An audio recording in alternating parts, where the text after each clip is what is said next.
gear thing. Let's see where the gear thing is. Extra present air settings.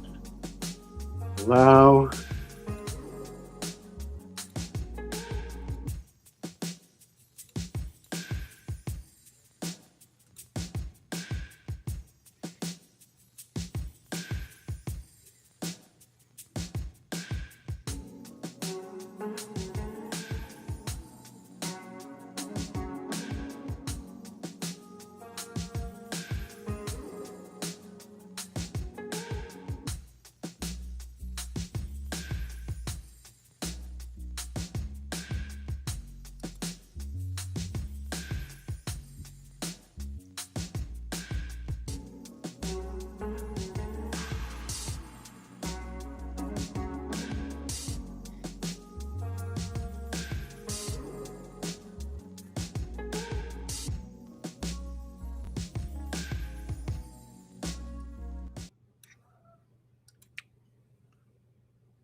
What's up, y'all? It's KB. Welcome back. Another year. Ready to do this again. We're going to start it off with a return of the roundtable, and we're doing it again with the people that, I don't know, drank from water hoses and remember ushers and our alarm clock to go inside with street lights. What else? What else? We got the Gen X Cinema crew here tonight. We're just gonna chop it up and see what happens. Hopefully, everyone can hear and see us. If you're in the chat, we welcome you. If it's your first time, welcome. So definitely drop your questions for us. Please keep it movie and Gen X specific. I have to say that for some of our audience members. But if you see what you like, first and foremost, follow everyone that is on the panel tonight. Their information is in the description. Give them a like, give them a follow, and definitely leave your comments on what we're doing here tonight. But I'm going to shift to this view because it ain't about me. It's about my panel tonight. And I'm going to make one adjustment here. Ryan, you my boy and everything, but I'm going to start go to the bottom of the ladder. Yeah. with our newest guest, our first time guest here.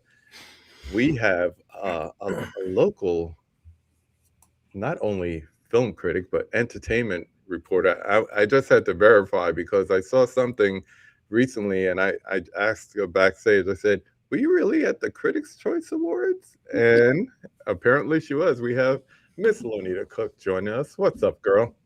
Hey, how you doing? Hey. Thank you for coming on and joining us tonight. I'm Us so Gen happy. Xers. We always have our conversations on Instagram and so forth, talking about quotable movies, stuff like The Last Dragon, Michael Jackson versus Prince, all that good stuff, all the things we remember. You know what I'm saying? So I'm happy to have you here with us tonight. Next to her, we have Brother Dell. What is going on, my man? What's up, man?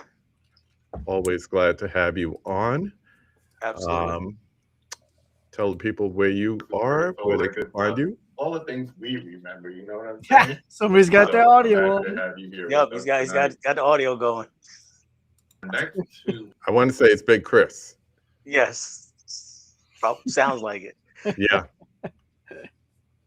Dell, tell people where they could find you. Oh, I'm Dell on movies, on YouTube, on Instagram. I don't use Twitter anymore, so don't go there looking for me. Just a little too much racism going on over there, so I've gotten away from them. I use Threads. Blue Sky, I need to use more. I have that too, though, but I don't use it as much. So just Dell on movies, you'll find me. Sounds good. Sounds good. And we got the Huckster in the house. What is going on, my man? Dude, I'm just so excited to be here to talk old people stuff. This is so exciting. We were literally talking to my wife beforehand. And like we were just so in, and she's like, "Tell me about this thing tonight." So I'm already prepped for the show. Yes, sir. Yes, sir. Yeah, I'm out there, y'all. You know, Huck's Pop Culture Cafe. You know, TikTok, Instagram, Facebook, which is not used very much. But yeah, we're all out there. So you know, go check me out, man. Yeah, man. Join him tomorrow morning. Yep, gonna have Good a luck. morning mug ready to go, hot and fresh. Pour a cup of Joe and join the Huckster. It's gonna be great. Yes, sir. Someone I haven't seen in a while. Where you been? Movies with Ryan. Burnt out and sick and all that good stuff. Happy holidays. Getting older, apparently. Since I am the baby of this group right now, I guess. Yeah. No, I did that alphanumerical November, a video a day all November, and it just burned me out. And then holidays hit, and then I got sick, and now we're in a new year. It's new time to do stuff. I hear you. Just filmed a video today. There will be a video coming out this week. So cool. Nice. Cool. I know. I was ready to get back to routine after the holidays. All things considered, I was just routine. Give me routine. So I totally get where you're coming from. Big Chris, if you mute your other screen, we could hear you. The new year, new time to do stuff. I hear you. He can't hear us. Oh, good. It's backwards. I have a. I know. I was ready to get back to routine. Yeah, super delay.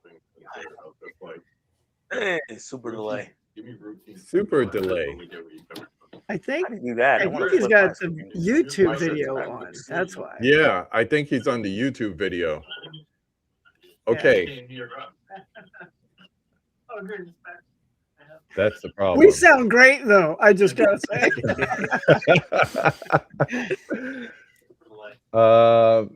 Okay, so I'm gonna have to send him the link directly, but while we're waiting for that, we have a special guest popping in. Hey,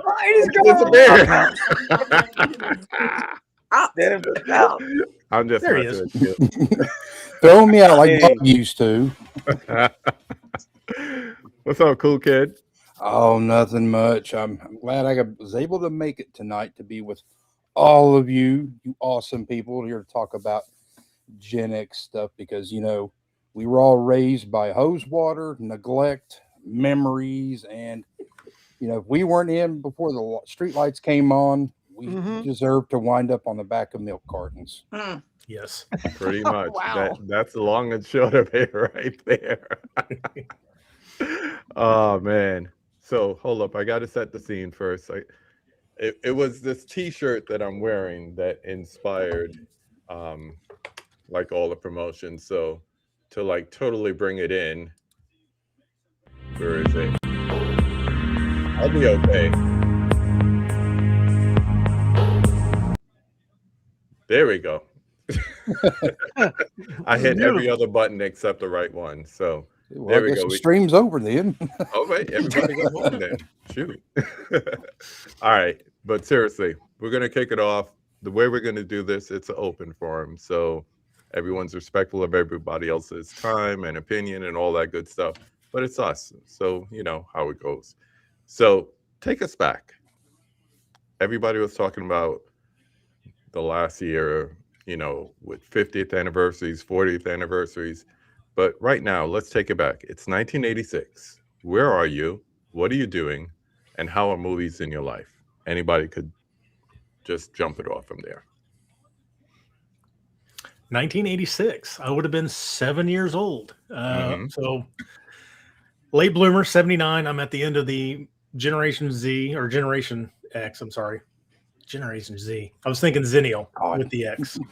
I know I'm in that subset. I think Fish even mentioned it. There's that subset between 77 and 83 where I'm in the best of both worlds of Generation X and the millennials or whatever. Yeah, I guess it's millennials. The Oregon Trail family. But 7 years old, I think there was probably a lot of Disney going on. E.T. I remember watching E.T. in the movie theater because that came out in 84, 85. 82? 82. Jeez. You know what? I seen it on it.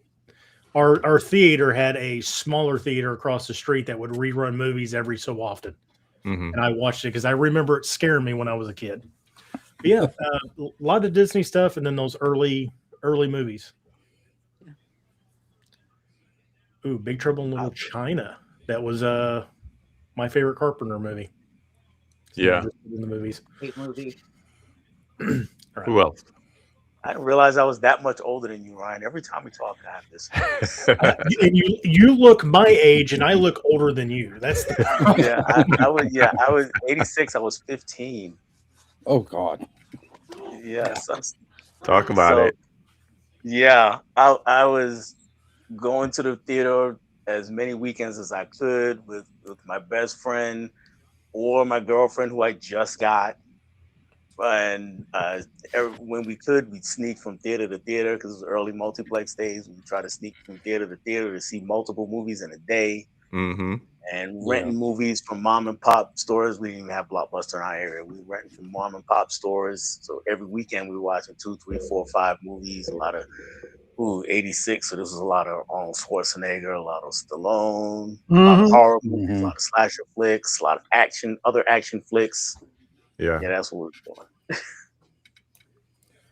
doing. 86. I believe I was 8 years old. I'm 78, so I was probably 8 years old.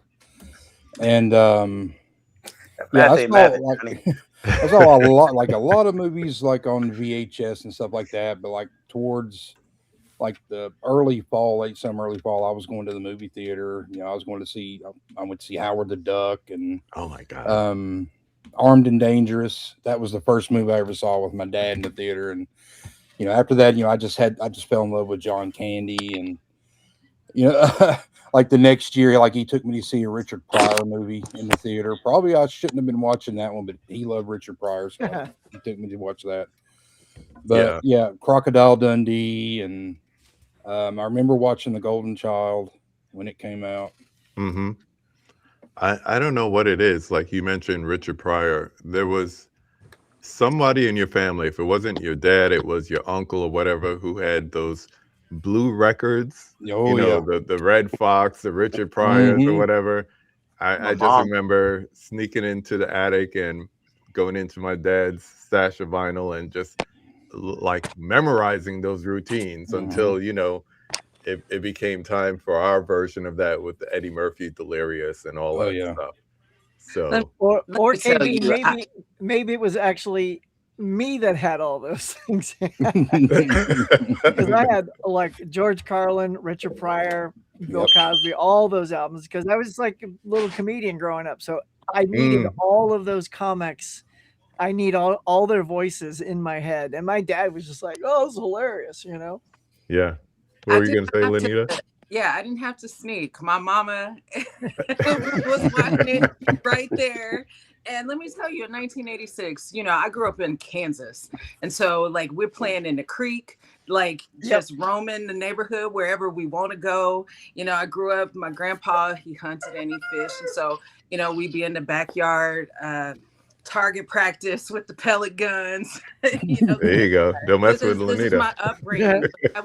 But that was the year that Golden Child came out, and it was my favorite movie of really? Oh my gosh. Yeah. I mean, anything Eddie Murphy, we were seeing it. Like I said, my mama, let me tell you, I don't think it was 1986. When did Raw come out? 87. 87. Yeah. Let me tell you, I came home from Sunday school and my grandmother was like, hey, get your coat on. We're going to go to the movies. And we're like, yay! Right after Sunday school. What'd you learn? Jesus? Let's go see Eddie Murphy. I love it. Big Chris, where you at? Hey, man. Can you hear me? We good. We good. We golden. This is an obvious sign of my Gen X-ness because I couldn't get this thing up and running at all every time. That's why I don't do this. This is why I don't do this. I figure, I'll give it a shot. And the same thing happened. I said, maybe I'll try set up early.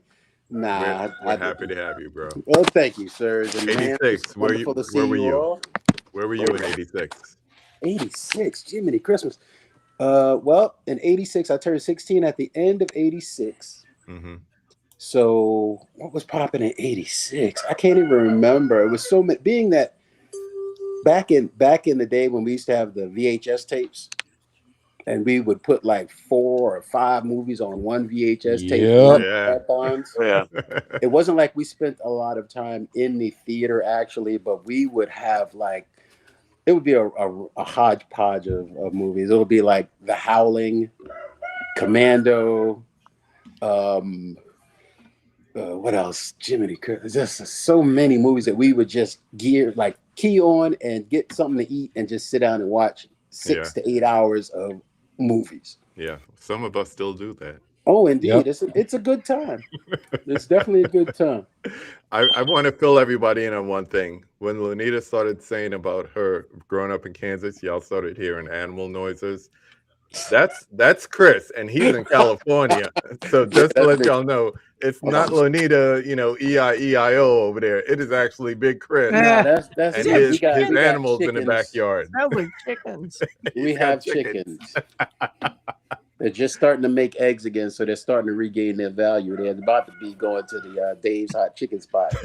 Yeah. Oh, they're recovering slowly. Oh man, yeah, it was a combination of going to the movies and watching movies at home for me. I mean, I think we were joking the last time about Huck and his 2 VCR or his dual VCR recording movies, but I think we were always in the video store watching movies at home, but going to the cinema.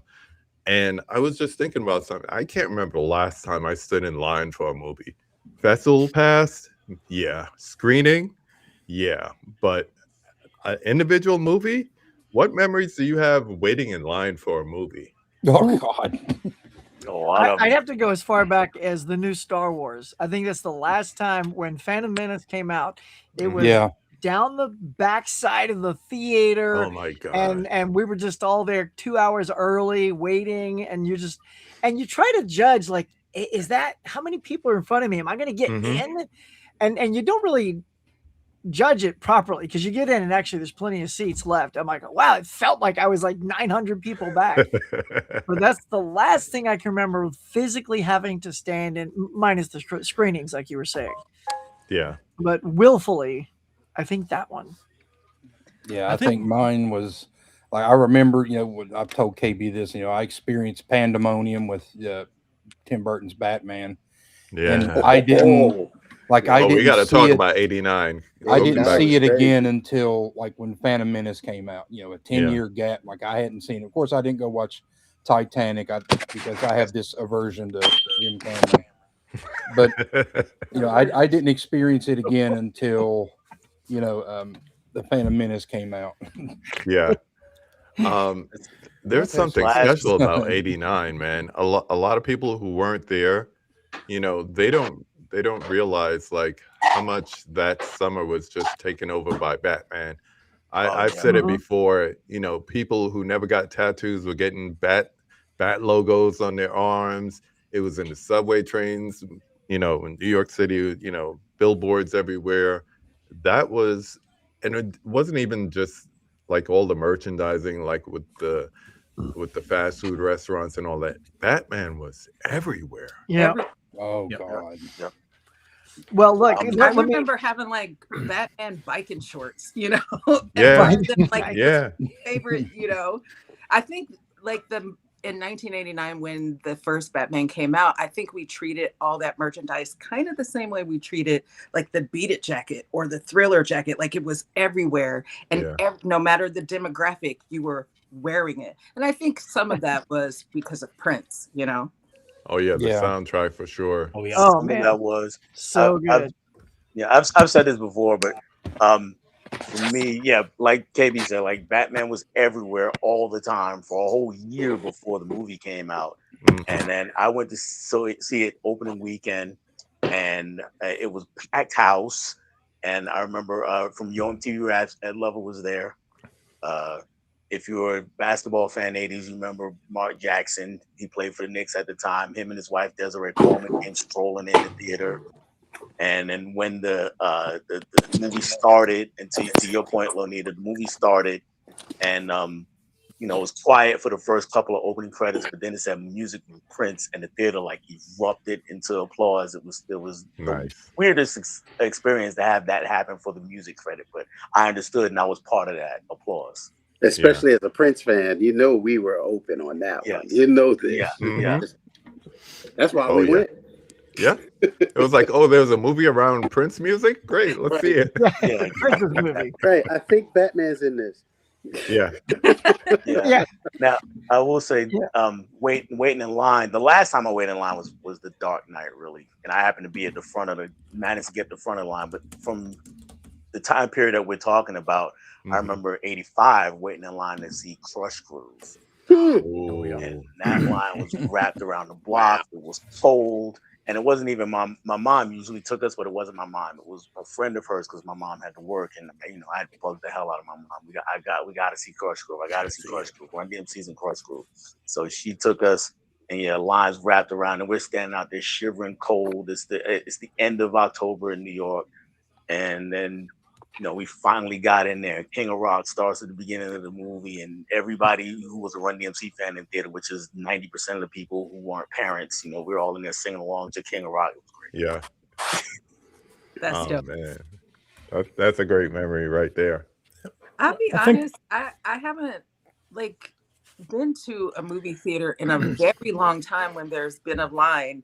When I stopped going to the movies and just going to screenings, because that's a completely different experience, right? When we go to screenings as professionals, we walk right in and they have our names on our seats and all that stuff.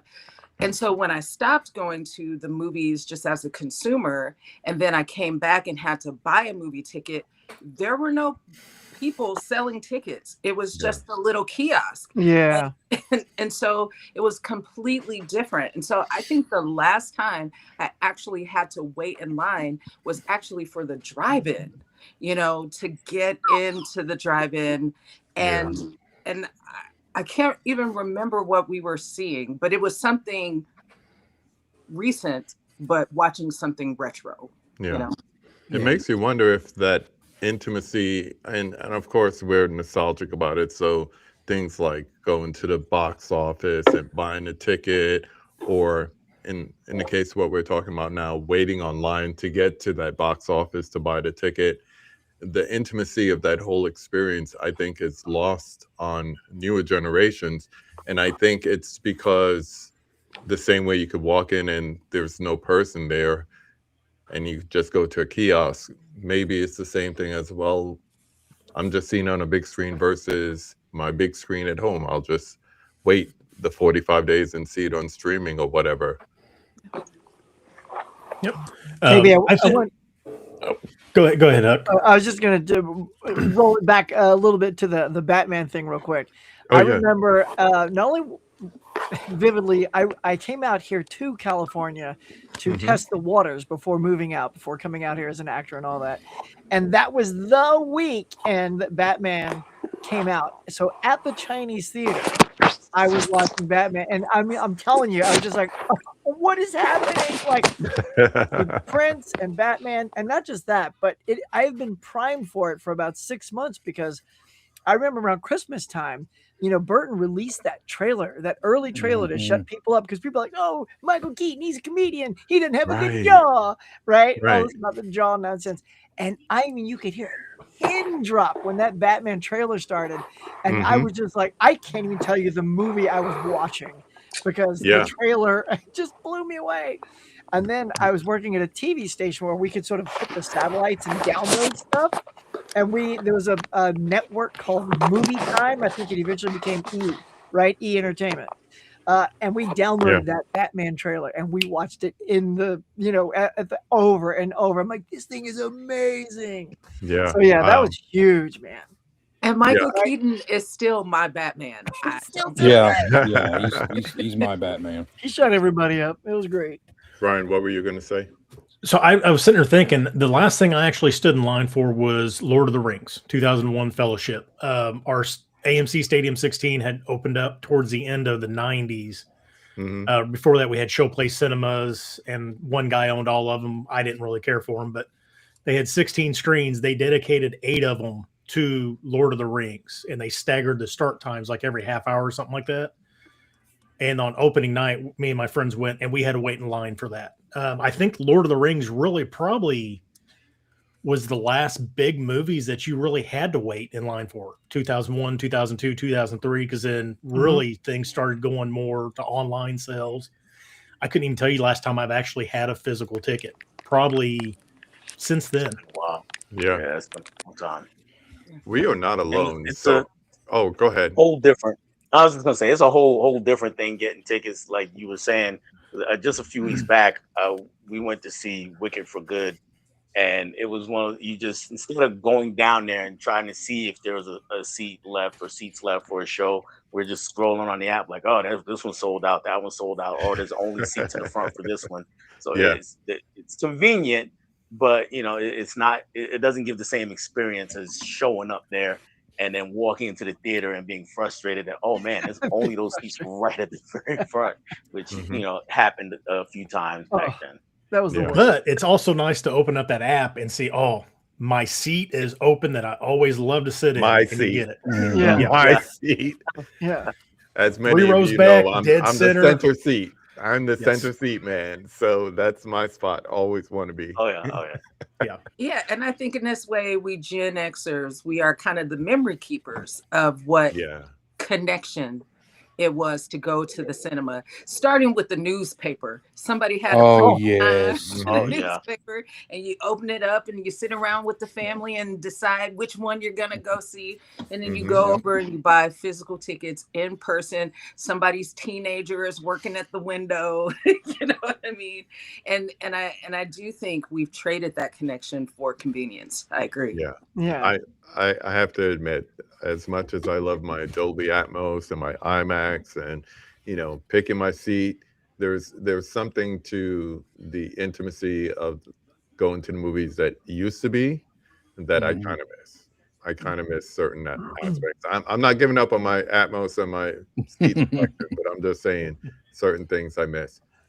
I also was going to say we are not alone. So I want to hop into the chat for a minute, see who's here, see if we have any questions, and then we'll continue. So first of all, we got Princey Prince in the house. Prince. What's up, See you. Prince? We got Steve Moody on the check-in saying hello to everybody. Steve. We got Stacy. Stacy, if you're in here, please keep it to questions that is on topic. Singles or reality bites? Yeah. I don't know. The single, the soundtrack for Reality Bites. I the love soundtrack. It's kind of 50-50 reality bites and singles. I like singles, but I think she's talking about movies.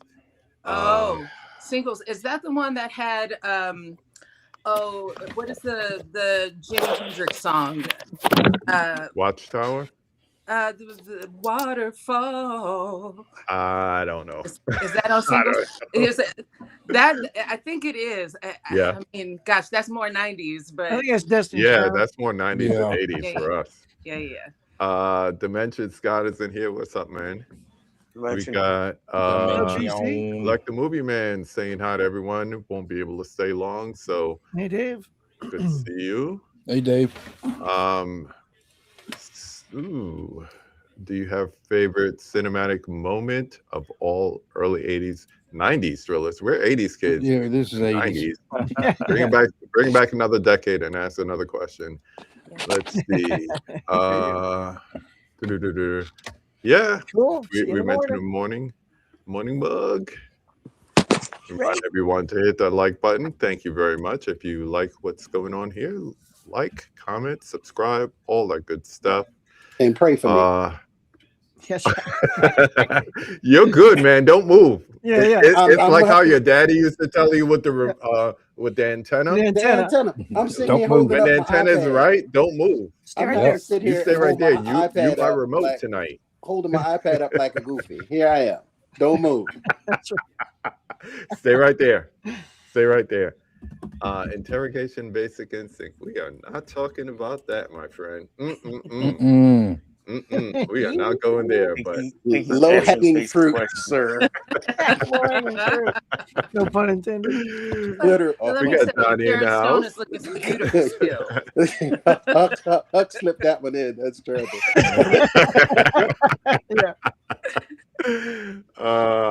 Everyone's saying hi. Talk about Prince fans. We got Bob Regular in the house. What is up, my man? Good What's to up, Bob? see you. Hey, Bob. If you're That's a what we real need to do. Prince We need to fan, do you a know Prince about Bob stream. Regular. We need to do Yeah. a Prince stream. That'll be it. We do. If you're a true Prince fan, you know about Bob Regular. Bob. So let's see. Everyone's saying hi to each other. We got Luke Ponto in the house. Luke. Hey, Luke. Luke. Adrian Let him James know. in the house. Yo, Adrian. Let's Across the see. pond. Holland Oates. You see Adrian, you see Holland. I always see yeah. like that. Greetings. Always good to see them.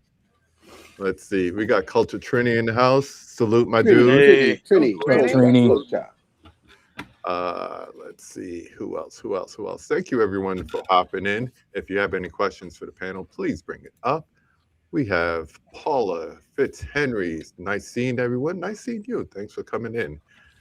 Who is the Mount Rushmore of Gen X movies? Whew. No, Molly Ringwald, maybe Ryder, Ethan Hawke. Those are all 90s people. Yeah, no. That's 90s. No, if you go, I mean, you got to go like Stallone. Ethan Hawke. Yeah, Schwarzenegger, Explorers. Yes. Eddie Murphy. I mean, even Michael J. Fox, because he had so many hits, and not just Back to the Future. I was thinking Harrison of Ford. Frighteners. Yes, Harrison Ford. Secret of My Success. Yeah, Harrison Ford, Indy, Star Wars, all those. Look, no, you got to come back. Come back another decade. You're too far in the future. Leanna, what is up, girl? Thanks for popping in. Let's see. Panel and everyone. Hey. What's up, Wade? Okay, this is a good one. Stacy, I'm going to take one of your questions. Here we go. What are some of your favorite music scores and soundtracks from the movies of the Gen X era? I'm just going to lay back and let you guys answer this. Purple Rain. Yeah, I mean, I'm glad somebody said it. Somebody said it. No, Purple Rain was what I remember my dad coming home on a Thursday with a brand new VCR. We went as a family the next day on Friday, and Purple Rain was one of the first VHS tapes we ever rented. Yeah. And I mean, I didn't know a whole lot about Prince at the time. We live in Indiana, so we were a Michael Jackson family. And then we watched Purple Rain, and I immediately fell in love with Prince. I mean, he's just a phenomenal musician, singer. He's an okay actor. Not actor. No, yeah, he's okay. No. But that soundtrack. I will argue. I think he's that's the really dead. good in that Not movie, really. though. He's really good in the Rain. movie. Graffiti Bridge is a little different, but Purple Rain, the soundtrack, is probably one of the best soundtracks, period, of the 80s. Oh, yeah. Not even just the 80s, period. Would you consider the soundtrack better than the movie itself? Oh, yeah. Well, I'm going to turn to Dell and Chris so for this one. Though, it's hard to say. Go ahead, Dell. You give yours, Dell, because I'm gonna say what I'm gonna do. Well, I mentioned one of my. I mean, Purple Rain. Obviously, that's my top. But one of mine I mentioned earlier, Crush Groove. That was the soundtrack I had. I played all the time. Under the Cherry Moon, another Prince album. I played all the time. All the time. Yeah. Play those all the time. And as far as other soundtracks goes. Those are the three that really stand out for me. So I'll let Chris go from here. I just bought that. I'll just add that to the mix. For me, was it? Again, Wild Style. Wild Style. That was allegedly the first hip hop movie. Yep. Busy Bee, Chief Rocker, Busy Bee in the house. If you watch the movie, you know what I mean. I did see the movie, but I didn't play that soundtrack. It was a great soundtrack. Yeah. But anyways, Purple Rain again was one of my favorites. And to say the soundtrack was better than the movie, I don't know if I could agree with that. Besides, the soundtrack wasn't even complete, to be fair, because every song in that movie should have been on that soundtrack. And Prince was kind of like, "Nah, we're not doing that." Right. And that's what happened there. Under the Cherry Moon, like Dell said, Under the Cherry Moon, I could listen to that thing all the time. The time.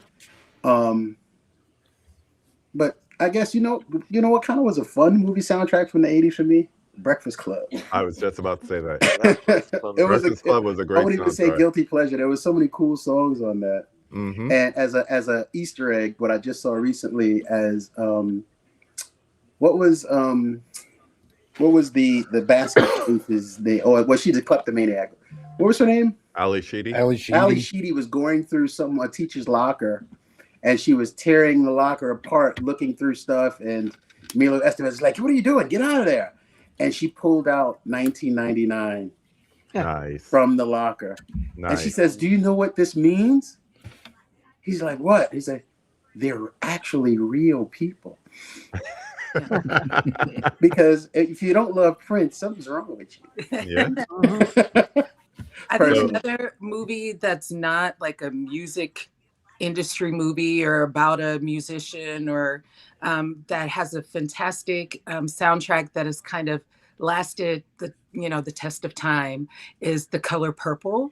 For me, that soundtrack just really was church, but it was also social, and I think that it gave I will say this, it gave that story, the book itself phenomenal, but it gave that story its walking legs to be able to come back all these years later. That's so a musical. powerful. It is the music. Yeah. Quincy Jones on that one. Yeah. Yep.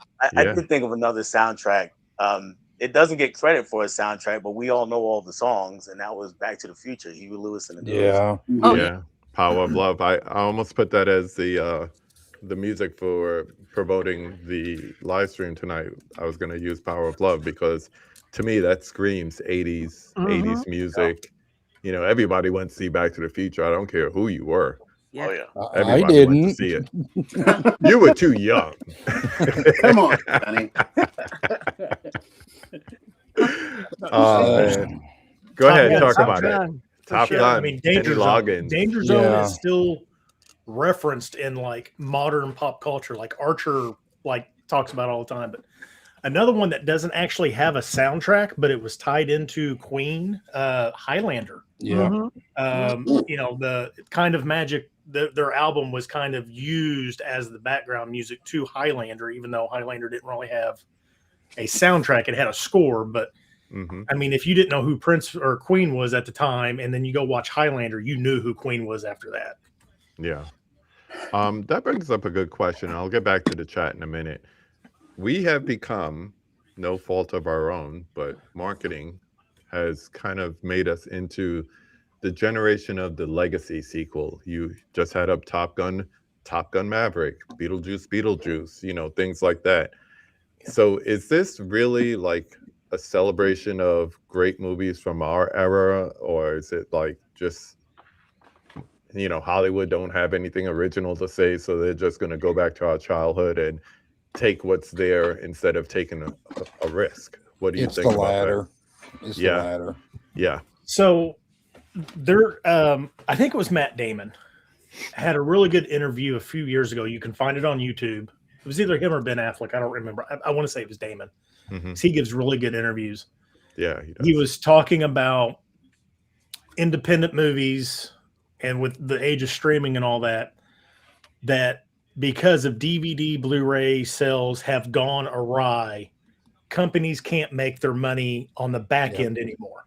Yeah. So instead of risking on all these independent movies, they're just recycling old stuff. You know, I love the joke that Harrison Ford is just rebooting every single one of his old movies to make more money.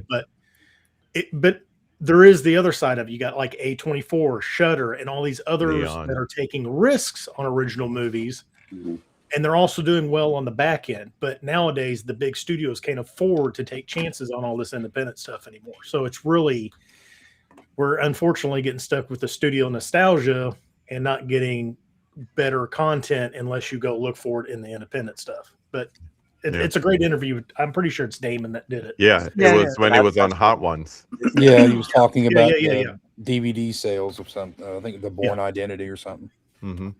Yeah. I mean, some of it is worth the risk to some degree. It's like when How the Running Man remake, if you will, just came out. I watched it with super low expectations. I guess maybe because Total Recall really upset me. So when I watched The Running Man and I saw what they were actually doing, I'm like, oh, okay, it's a little different, a little twist here there, but I was like, all right. And I must admit, I wasn't upset with the fact that they did a remake of a movie from my childhood, one of the movies on that 8-hour videotape that I spoke to earlier, that it was actually kind of good. So I think that some of it is worth some of the, as they say, the juice is worth the squeeze for some of these remakes. And some of them just it's kind of I think it's a little disrespectful. Because you run out of ideas. Yeah, but we have gotten big studio, like one battle after another. Has won a bunch of awards. But it's tied to a big name director. Correct. So that's why they're getting away. Something has to be the draw. It has to be the director or the IP. The IP, yeah. One battle after another was a book before, right? And I think what we're experiencing is a confluence of a few different things. But I think it actually goes back to the golden era of Hollywood, where, your studio executives were the guys who, started out in the mailroom and worked their way up to executive. And so they had a creative impetus and they had a creative vision, where in the mid to late 80s, instead of using that guy who came up in the industry, they started hiring MBAs who are they can make the money. Yeah. And I think that this is what we see. And then in the 90s, we saw this kind of influx of the comic book movie, which was great in the 90s. It was so exciting. I didn't even read comic books, and I loved the X-Men, right? But then when the comic book movie started to define the industry and the structure of the comic book movie started to redefine storytelling, I think these are the kind of arcs that position us where we are right now. I think we're at an opportunity, even though people are fearing AI, I think we're in an opportunity for advanced creativity now. Two things. One, I think with the Legacy sequel, it's also a marketing ploy, because they're going to get the people who still like to go to the movies, still like to stream, still like to buy physical media. But then they're also going to get the people who haven't been in the movie theater, who will go and see a Top Gun Maverick.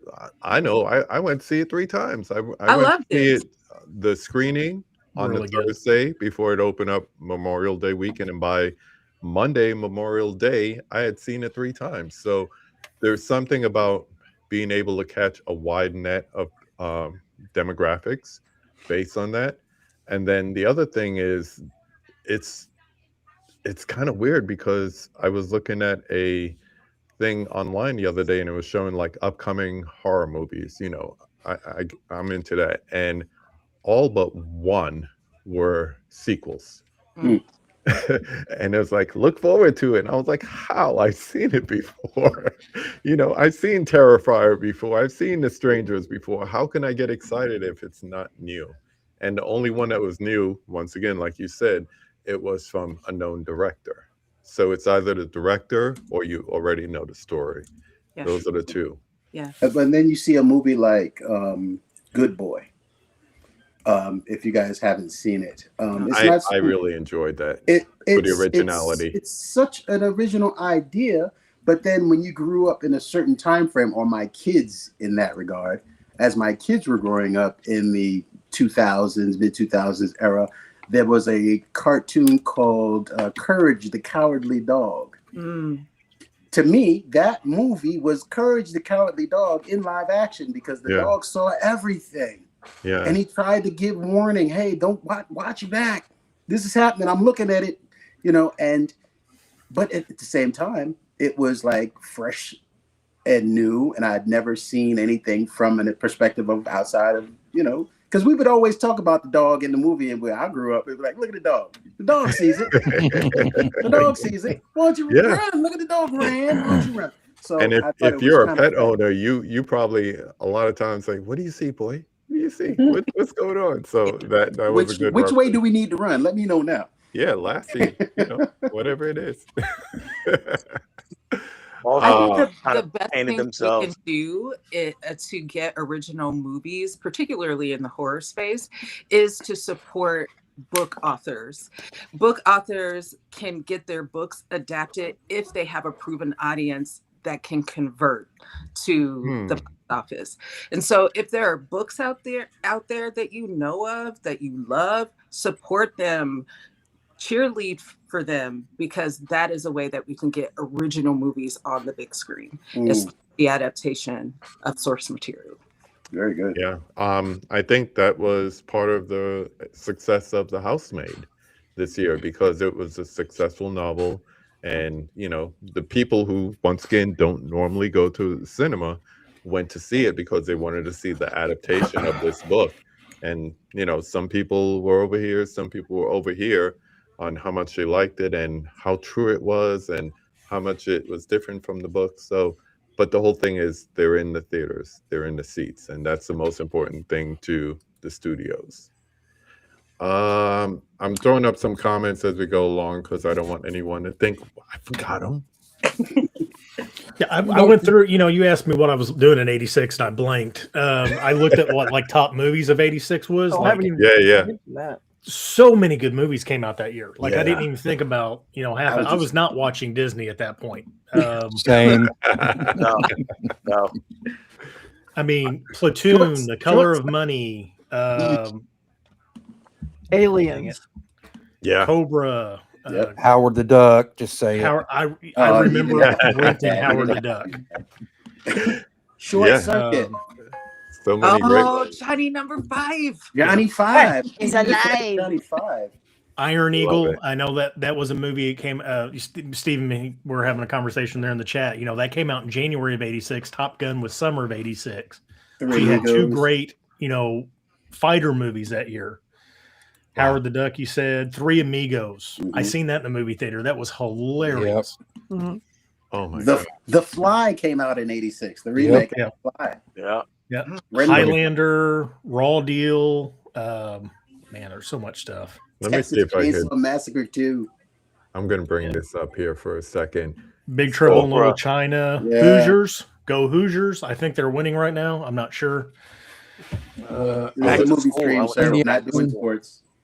Let's see if I could bring this up. Yeah, April says Indiana's winning. Critters. Good. Oh, look at this. Yeah. So this was a multiplex in 86. Ruthless People. Love that movie. Hey, Dell, yeah, that's another touchstone that we don't have. Wow. Don't even have it in Blu-ray. I thought Extremities was a made-for-TV movie. Armed and Dangerous. That looks like the Sunrise Cinema marquee, Dell. Yeah.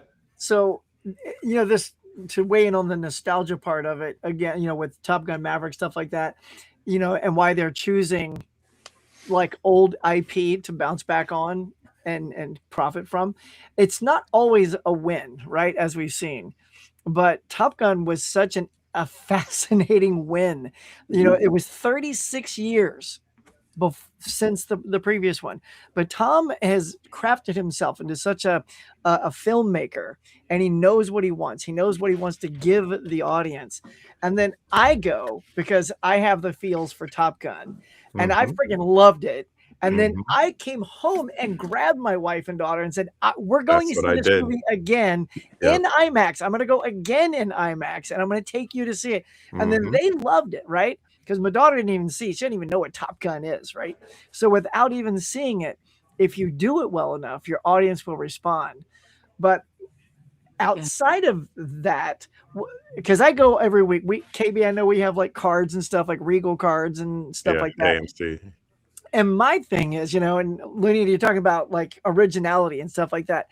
My issue with the cinema is every single week there's a new horror movie. Every week. It doesn't have to be scary season anymore. Marketing. It's freaking like St. Patrick's Day, and you got a horror movie. Leprechaun. And I think, like, I get it that they must be super cheap to make and they make nice profit, but I also feel like they're trying to find that next Freddy Krueger or Jason so they can start IPing that. So now that we've got weapons, are we going to get another weapons? Yeah, it's already in production. Yeah. We got a pre-order and Gladys story. Yeah, so even they got to return to the nowadays, they're just looking to create the new IP, and then when they don't, they'll jump back onto an older actor. Well, even if you look at movies like the It series, it was a mini series, and we had the new one. Now they've got Welcome to Derry on streaming. Amazing. You got all this stuff branching off into streaming that they're shooting for. It's like, man. Yeah. But if you do it well, I mean, if you do it well, though, I'm not against it. Like, if it's great, I mean, keep giving it to me as long as it's great. I mean, look, Alan Ritchson ends up being a better reacher than Tom Cruise, and I like Tom Cruise. I'm Tom Cruise fan. You guys know that. But Alan is amazing at that. So, if you can improve, let's go. Well, didn't even Tom Cruise even said that he didn't feel like he was reacher.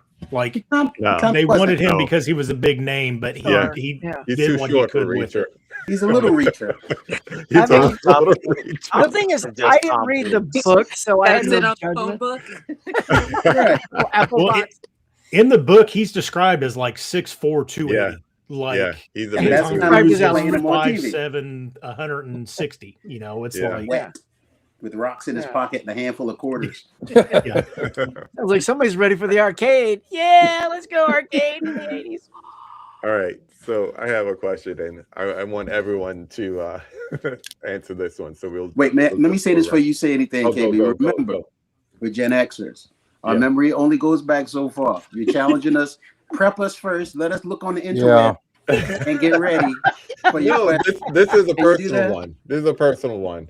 He had me stuck, Ryan. You weren't the only one that froze. Trust me when I say that. He's like 1986. What were you doing? It all blends together. I had a girlfriend. Okay. No. This one is personal. I personally wrote this question because I know everyone can answer it. Okay. We have all, at least most of us, have said the expression, I've seen that film 100 times or something to that effect. For you, we'll start with Ryan and we'll go around. For you, what is that film and what keeps you going back to it? We're going to go with The Crow. Okay. 1994. Yep. I was 15 years old. About 14, 15 is when me and my friends, back in the day, when your parents could go drop you off on a corner, you could see your friends. You guys could go to Burger King or McDonald's or whatever, Wendy's, get you a burger. You can walk over to the music store and then walk across the street and go to the movie theater. You can't do that nowadays. But in my show place, they used to have a place called Cats Records, Cats with a K. And, my parents would drop me off. I'd meet up with a couple of my buddies. We'd go eat. We'd go to Cats Records. And then we'd go to the movie theater. And Crow was coming out. I was like, Brandon Lee, cool. I love Bruce Lee. Brandon Lee died during this. I got to go see this movie. And it was the first movie I seen in the theater by myself that really made me feel like something, like I was connected to it. And it just that the perfect storm of age, consequences of the movie. The movie itself is just a fantastic movie. It's my favorite movie of all time, even though I say the third act does kind of fall flat a little bit. I watched that movie. I think I went and seen it 7 or 8 times in the movie theater, and I've owned it on VHS, DVD, Blu-ray, 4K. I've got like 5 different steelbooks of it.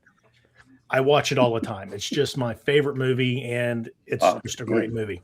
It's tied to that memory. Brother Dell. All right. While Ryan was talking, I turned around and grabbed it because it was sitting right there, and that is the Warriors. Oh yeah. Come out and play.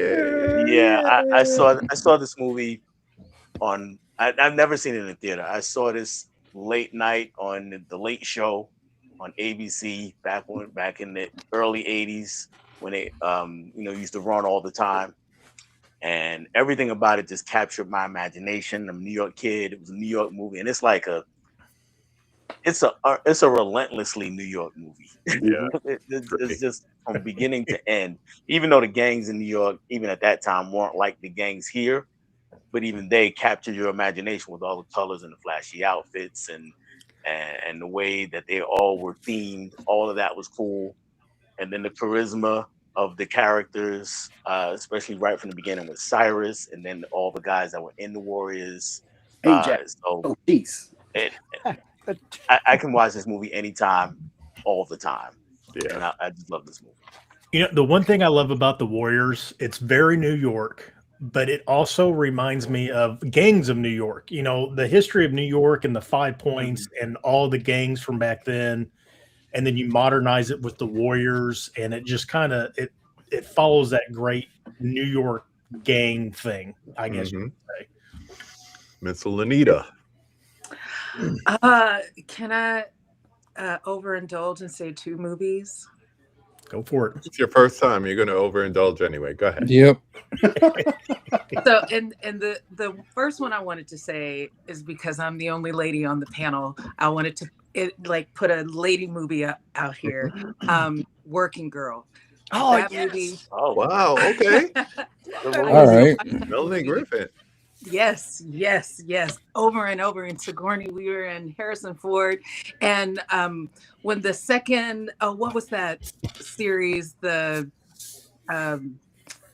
BDSM sexy series that was a 50 Shades of Grey. 50 yes. Shades. When the second movie came out, I don't know why I knew that. We know why, right? Steelbooks behind your head. No judgment, sir. He's like, I got the Blu-ray. I got the Three steel books. 50 Shades of Grey. And when the second movie came out, and they had her character say her mom's speech from Working Girl, I was freaking out in the audience, and it seemed like nobody else recognized it. But I had watched Working Girl so much that I knew all of the dialogue.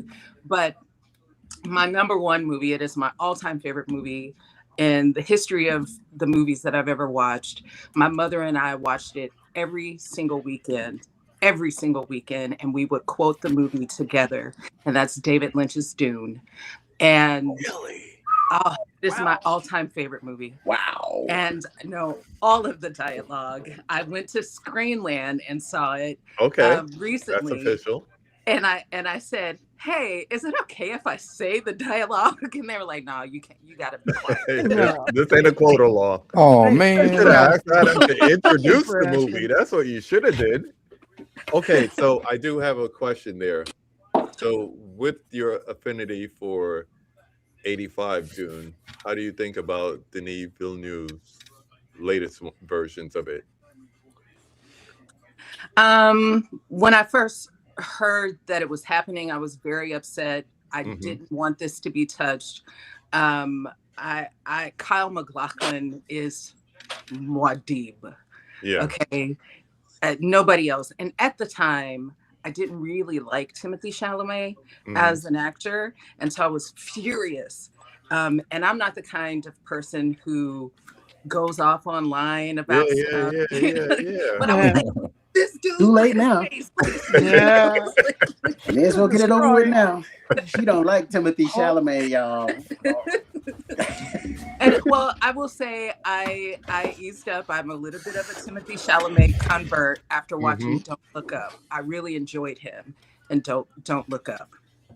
And so I still don't get the hype, but okay. You said you won't. I'm okay I with still it. don't get the Chalamet hype. I just don't get it. Yeah. It's okay. It's okay. Especially what was going on with Marty Supreme right now. I'm gonna say that's okay. I still have not seen that movie. I need to catch up. But It's okay.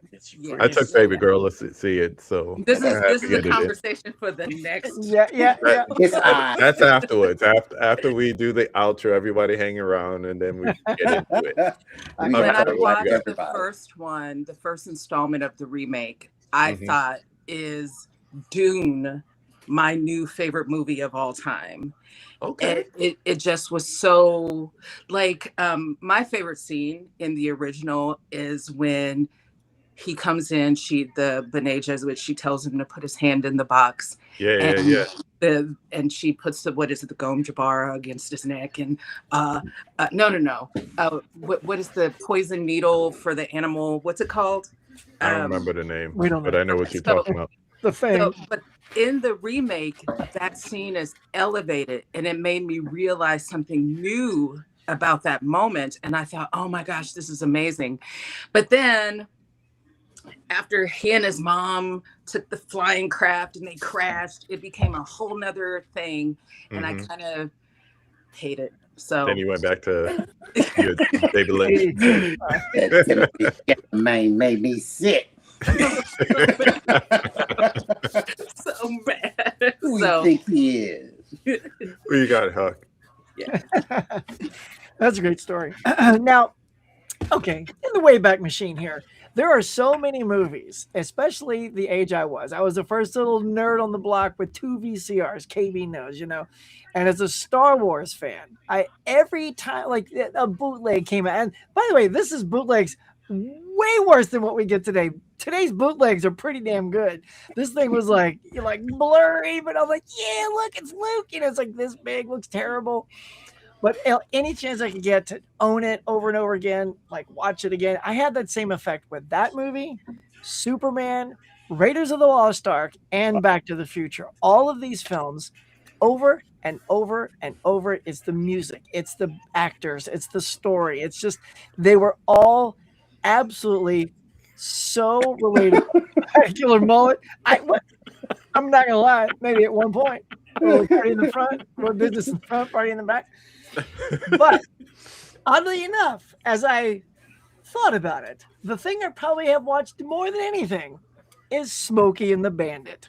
Wow. So This funny. is Someone a just movie- brought it up the other day. Yeah, my dad took us to this. So this is a dad memory, right?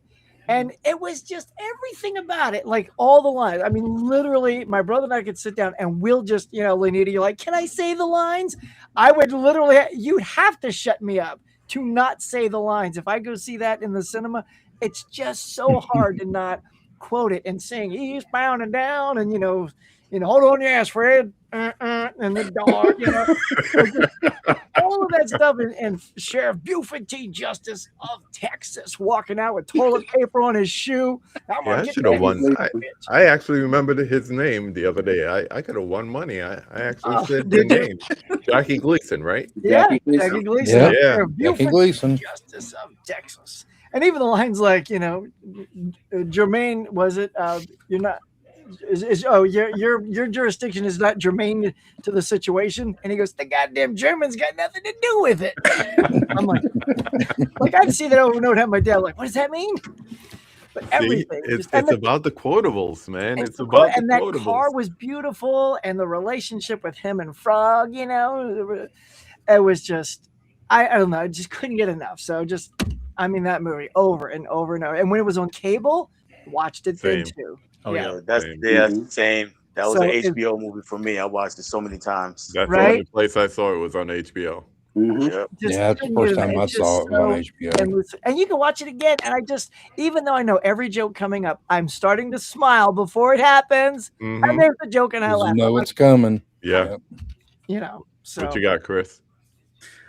Oh, like I was saying earlier, it was like that video cassette that, you know, we would watch Porky's until the tape popped. You know, the Mhm. Righteous Reverend Bubba Flavel, like, you know, these characters from these movies, you know, I am the Righteous Reverend Bubba Flavel. Get the flock out of here, that sort of thing. I don't know how, but I had a Porky's poster on my door. You don't know how. Well, I don't know how my parents let me have that poster on my wall. It was kind of nondescript, though. It was guys around a pole maybe because on the I wall. saw the movie. Yeah. I know what it was about, but they didn't. So yeah, Your parents didn't see because- half of the movies we saw. We'd have been in big Mhm. trouble. Uh-huh. I still remember. I may have mentioned this on the previous one, but remember ABC used to have the movie of the week, like Mhm. on Sunday night or whatever. Yeah. And I still remember I'm in the room there, and it's kind of loud. I'm watching the movie, and the announcer says, "We now return you to Best Little Whorehouse in Texas." My mother flies in the room like, "What are you watching? Turn that off!" Tell her Dolly Parton was in it. Hey, That's Mom, a quick Dolly story. Parton's in it. It's But it's okay. Dolly Parton's. It's Yes, Burt- it's Burt Reynolds, Mom. Story like that. We're real singing. Sit down, watch Mhm. it with me. Porky's All right, was yeah. wild. I never It saw the end of started that my movie. lifelong appreciation for Kim Cattrall, though. I will say that. I got a quick story for Porky's. So again, I grew up in New York, but we used to come down to North Carolina to visit my grandparents in the summer, and they had HBO. We didn't have cable in New York. Mhm. And so I was watching Porky's, and they showed all these teen sex comedies all the time late at night. So I stayed up at night and I was watching Porky's one night. The shower scene comes on, and I'm sleeping downstairs in the basement area. My grandfather's upstairs, and they're usually watching something else or they're asleep at the time. So happens he's also watching Porky's upstairs this one night. Cool family. So the shower scene comes on, and all of a sudden he appears at the top of the stairs. Turn that X-rated stuff off and go to bed. So that was one of my watches of Porky's.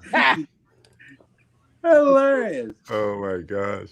But I think one of the with that and Commando and the whole banter back and forth between Arnold Schwarzenegger and the other guy. Come on, you don't want to shoot me. You want to stick a knife in me and look into my eyes while I turn it. All that was just quotables, all day quotables. But this movie here. Oh yeah, there you go. It could be on television. It could be. I don't care where it's at. What is it? Goodfellas. Goodfellas. Oh, It is a movie that has captured me, and not just because I love Robert De Niro and Joe Pesci together on film. It's like just unbeatable. But the storylines and the New York stuff. I'm gonna shoot this to Dell. Dell, did you know that the lounge that Jimmy owned was on Lefferts Boulevard? I didn't know It that. was on Linden and Lefferts Boulevard. It's right in South Ozone Park, Queens, where we used to be. Yeah, all the time. It's where we grew up. I know the area. Yeah. So, but the after reading the book, or books, should I say, you get all the detailed stuff, but the lines, the dialogue is so amazing. Yeah. And Joe Pesci, even though the character that he was playing was the exact opposite of him, the guy he was playing was like 6'4", just a young guy, whatever. But he is just a master at taking a situation and turning it into something that's just unbelievable. Yeah. So for me, it's Goodfellas. I've seen that movie 100 times, and I'll sit and watch. I know my wife is sick of me while we're watching movies, and I'll say the line before it shows up, and then it shows up, and then I look at her. Yeah. I knew that was how to do. She'll just ignore me, but it's an investment in our youth back then. That's what we used to do. If anyone knows my 5 takes on the conversation, that first question, that's my answer. Yep. There you go. That's my line too. I'm funny how? Funny like a clown? Yeah. Funny how? What's so funny about me? Tell me. Use you? So I didn't know the opening one, the single take when he's taking her through the restaurant kitchen. I was watching something on YouTube. Yeah. When he walks in, all he has to do is keep going straight and take a right, and he's in the dining room. He deliberately takes a left, goes around, comes back around. If you watch, the fire hose is on the wall, and he comes back around to that same fire hose and just takes him again. Yeah. And I never noticed that, and I've watched Goodfellas 3 dozen times. It's the cinematics that Scorsese knows what he's doing. That's the moment. I tell everyone the same thing. That's the moment I went from just being a casual movie watcher to like wanting to know how they did that. Yeah. Wanting to know more about things like directors and all that stuff. Well, and it also tells a lot about the character too, because he's not only, he could just easily just walk straight into the actual seating area, but it's showing that he is the man. He can take her places, and he's known and he's respected. I was like, and I don't know why it took me so many viewings to realize that. Mm-hmm. Yep. What you got, Johnny? Had you waiting there thinking? No, you should already know which one I'm going to pick because I've told you about it. And it's Care Bears. Okay. Who are you going to call? Who are you going to call? It's Ghostbusters. Yeah. From the very first time my parents saw this, they left me at my grandparents' house, and they went to go to the theater to watch this.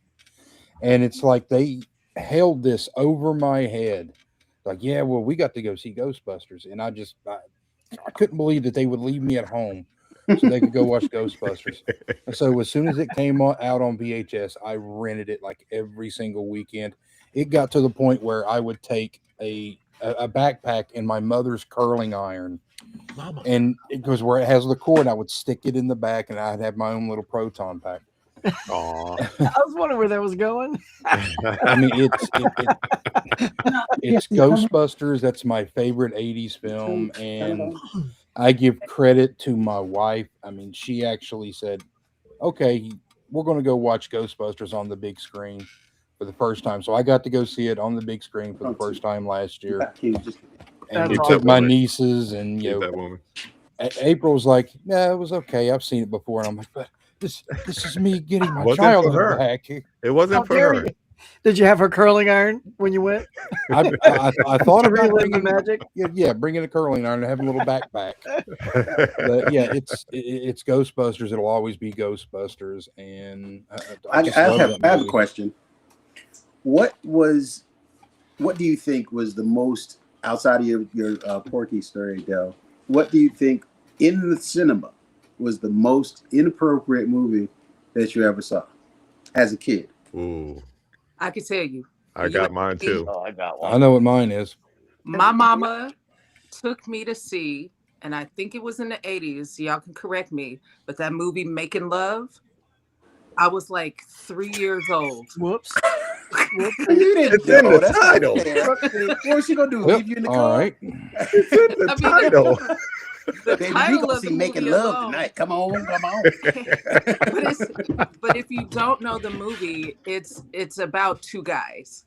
Oh. And so I'm a little kid, and I remember this, asking my mama at the top of my voice, and everybody at least laughing, at least they laugh, but asking her why these two men are in bed together. What they doing?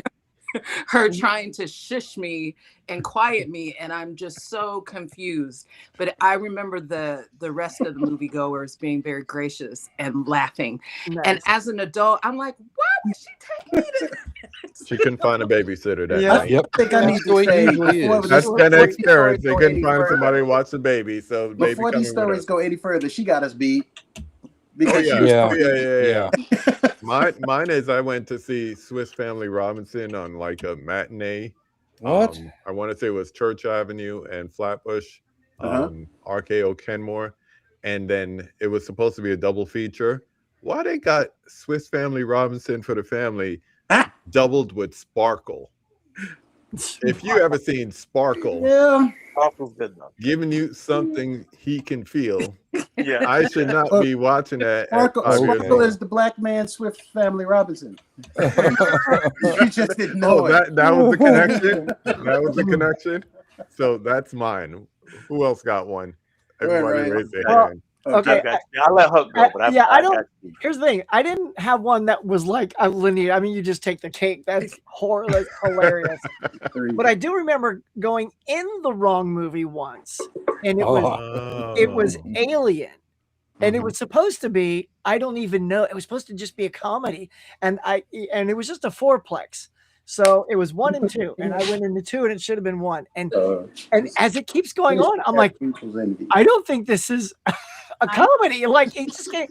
And I was also so scared that someone was going to walk in and bust my ass that I escorted myself out. One in the back on the right. You were your own usher. I was, and then and the same thing happened. I think I walked into like The Jerk, but I was already a Steve Martin fan, but I knew it was rated R, and I couldn't do that either. So I told my mom, could you bring me to go see The Jerk? So even though there's like, some, comedic sexual moments in that, and it was a little weird, it was still Steve Martin. So it was okay. That's how we got to that. Who else got one? Ryan, Johnny? Howard the Duck, probably I seen in the theaters, and that was just, I mean, the duck sex scene is kind of inappropriate. You were how old though? That's what I want to say. So that came out in 86. So I would have been 7. I was 7 or 8 whenever I watched it. 7-year-olds shouldn't be watching Duck Porn, Johnny. No. But it's so much deeper. Yeah, but I think I really can't. I know there was some stuff that we rented that I definitely shouldn't have watched at my age, but I can't think of anything off the top of my head. But that was the thing too, like, back in the days, video on VHS rental, when that first really started, it was a free for all. Yeah. The people that ran the place didn't really, they're like, oh, give me your money and rent it. Curtain. That was the only thing. Ours was beads. The beads that hung down. Yeah, the beads. It was Greg Brady beads. Yeah, but I mean, there's some like the Last Starfighter. I remember renting that, and the movie was age appropriate. But there's the one scene when his clone twin brother starts melting, and as a kid, I was like, "What is going on?" Like, you know, that was kind of scary. But there, you know, Exorcist. That was probably one I shouldn't have watched. My 8 brother years old. rented it, and we watched that, and I was way too young for that. Like Yeah. that scared the crap out of me. I've never seen The Exorcist. I literally went to interview Jason Blum for the Exorcist remake, and I started to watch that old one, and I said, "Nah, I can't watch this. That, I don't, No. You don't need that kind of juju in your life. nah." He said, "No." I'm straight. Oh, Lolita don't know, but we have a thing. You know, you can see we got Oh. physical media behind us. There's Police 2 Academy. movies not in this house. I can't. I'm sorry. Oh no! I can't have Hereditary, and I Got cannot it. have The Exorcist. Got No. it. No. Those No, 2 I just movies thought about don't it. Come in my house. Yeah, I seen You got Police to know. Academy in the movie theater. Police Academy is not a movie a kid should have watched The either. first one, all the sequels were PG, Yeah. whatever, but Yeah. that first one, Yeah. not kid appropriate. No. So I've got one for you. So it's similar to KB. It was supposed to be. It was a double part of a double feature. The movie we were actually going to see. This was back in the days we had block association. So we took the block association leader. He used to take us to baseball games all the time. But decided to go to the movie. So he's got like 30 kids with him, and we're gonna go see Raiders of the Lost Ark. Yeah. Well, the other movie on the double feature was this movie. This was a movie called Raw Force. And All right. Raw Force is a super. Show that here again, we go. please. Look at that. Oh, there they are in the background. Oh, I got it. We see what the issue is. Yeah, so right from the, and they decided that Raw Force was the first movie in the double feature, not the second. So we couldn't leave, right? Because everybody's there to see Raiders of the Lost Ark. And in the first 5 minutes of Raw Force, a boat pulls up to an island full of supposed monks, right? And the guys on the boat have all these women on it, and they shove all these women off the boat into these cages and strip them naked. This is like the first 5 minutes. As you And then do. there's like nudity almost constantly through the rest of the movie. So that was by far the most inappropriate movie that Fantastic. I saw as a kid in theaters. What now makes you it own funny it. is Dell went and found that movie. And Yeah. Yeah. Yep. It's weird. He's like, I need this in my collection for this song. He had to make sure it was still as good as he remembered. I gotta keep that memory alive right here. I'm scarred, but I like. You Oh, knew love it. that you were gonna have to tell a story about it, so you had to Yep. track There you down go. that you go. copy That just is to be able to show it. I We think appreciate it. mine was mine. Well, compared to you guys, mine is kind of whack. But and when Stir Crazy came out, my brother took us to see Stir Crazy. I was Yeah. probably like 9 or 10 when Stir Crazy came out, I think. And it was just so much. But then that's how we grew up. So the Yeah. language and just the overall content. I mean, the movie was hilarious, but it just seemed wrong that I was there watching this movie. And after, we watched, everything's cool. The other one, like with as far as home viewing, somehow my friend says there were 2. One was, what was it? The Last American Virgin, which just had a lot of sex stuff in it. It was just, Yeah. when you're in junior high school, this movie was, you mean make Carmela scream and all of this stuff like that. That movie was out of control. But the real one was, one of my friends said, "Have you ever seen this movie called Caligula?" Wow. Oh, that's a classic. I said, "What is it?" He says, "It's a movie about like Caesar. It's like Greek, Roman, whatever." And I'm like, "Nah, I never seen it." All right, Well, you're in the ballpark. we're gonna watch it. It's the B story. And It and is a there's 2 period. versions of that He movie. is correct. You got 2 versions of that movie. If you were lucky, you saw the good one, because the other one is out of control. But that was probably the most uncomfortable I've ever been around my friends watching a movie. Because most of the time when you get uncomfortable, you just laugh. At least that's what we did when we were kids. We would laugh and kind of run around a little bit, and then oddly enough, we find ourselves outside the room because we can't watch no more of that shit. But It was always so. That movie was so like I had never seen anything like that before. I don't know what year that was, but I had never seen anything like that before. So for me, that was probably one of the most. And who, we kids, so it's to say it's inappropriate as a kid, it's like, hey, come on. But yeah, that shit was out of control. Caligula makes Last American Virgin look like Sesame Street. Yeah, it does, Garrett. You got it. As Gen Xers, we talk a lot about the things that define us, like drinking water out the water hose. Mm-hmm.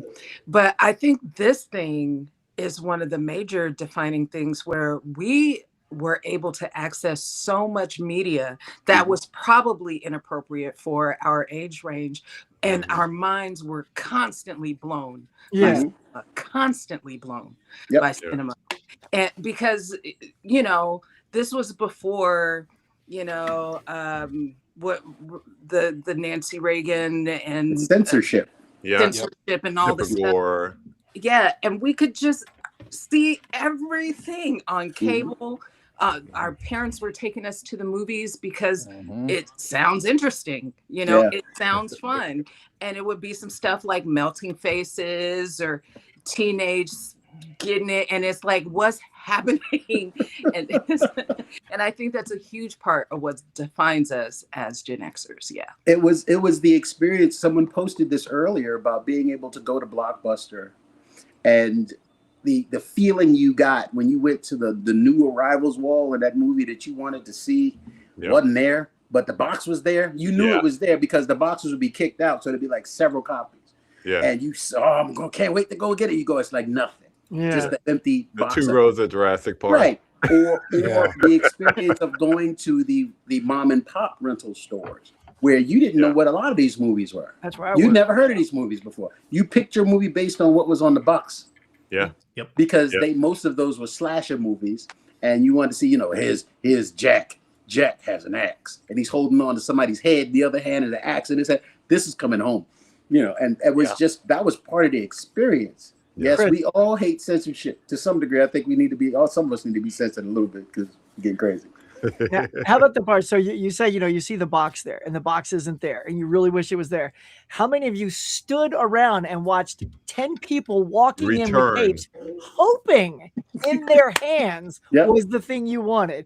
And it's like, and that made the best night. Like when you got it, that was the best night. That's true. Patience was a virtue. And it's like, that one right there. And you would grab it because you knew somebody else and you just, I remember the person someone mentioned.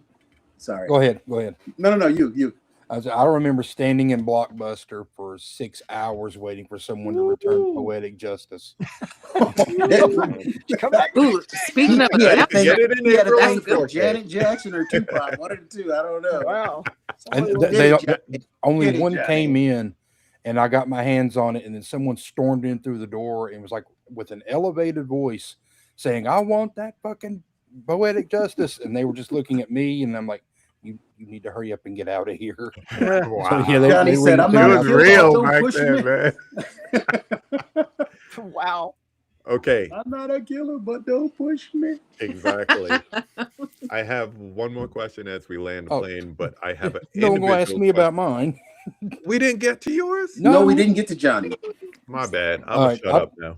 I've got like 2. One of them KB knows about. It's my mother took me and my brother to go see something, and I had to go use a bathroom, and I thought I could remember which one it was. There was only 2 movies playing at this theater.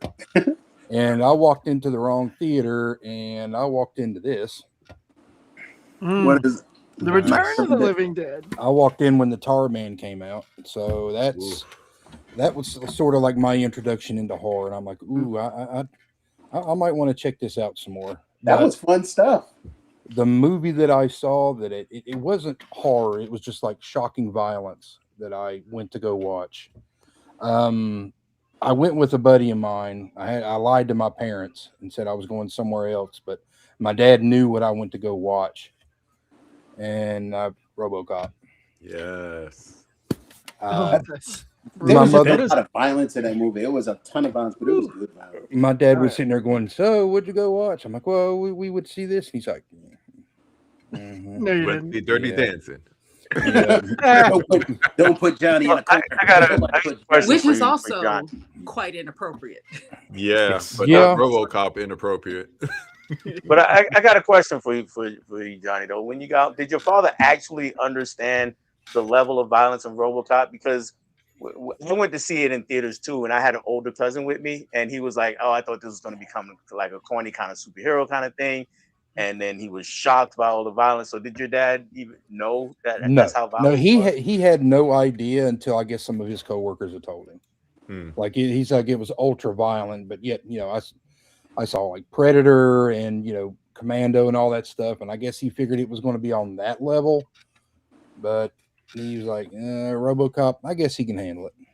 But he was just going like, yeah, how'd you like it? Most of our parents never really knew what was happening anyway. So if they ask you, what did you see? I tell them what I saw. Oh, that's nice. I tricked my grandmother into taking me to see Child's Play. Wow. Johnny, this is crazy. Can we leave? More or less. Oh my goodness, Johnny, what's happening here?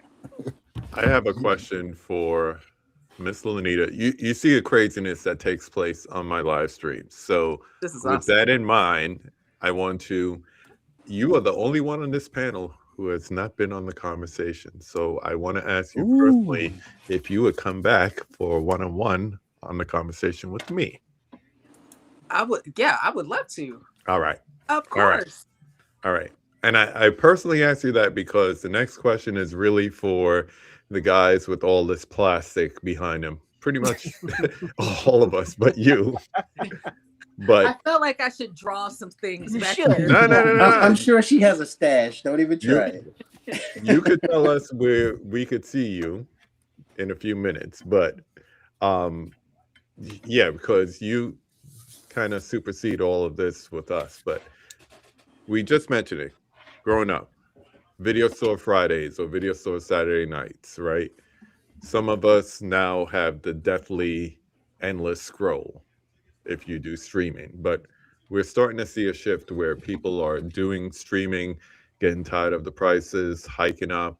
So they're coming back and starting collections now. Now we don't look so stupid having all this plastic behind us, right?